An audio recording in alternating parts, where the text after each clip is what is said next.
பாவ மன்னிப்பு கோருவதில் தலையாய துஆ.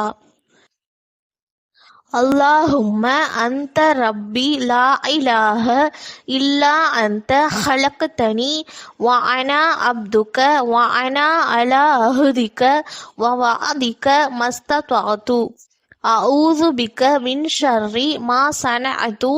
அபூஉ லக பிநிஅமதிக அலைய வ அபூஉ லக பிதம்பி ஃபக்ஃபிர்லி ஃபஇன்னஹு லா யக்ஃபிரு ஸுனூப இல்லா அன்த.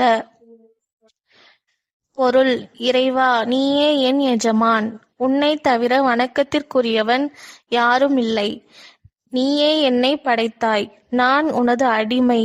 உனது உடன்படிக்கையின்படியும் வாக்குறுதியின்படியும் என்னால் இயன்றவரை நடப்பேன்.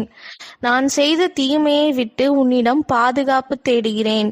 நீ எனக்கு செய்த அருளோடும் நான் செய்த பாவத்தோடும் உன்னிடம் மீள்கிறேன். எனவே என்னை மன்னிப்பாயாக. உன்னைத் தவிர யாரும் பாவங்களை மன்னிக்க முடியாது. இந்த துஆவை ஒருவர் பகலில் ஓதிவிட்டு அன்றே மரணித்தால் அவர் சொர்க்கவாசி ஆவார். இரவில் ஓதிவிட்டு இரவிலேயே மரணித்தால் அவரும் சொர்க்கவாசி ஆவார் என்று நபி ஸல்லல்லாஹு அலைஹி வஸல்லம் அவர்கள் கூறினார்கள்.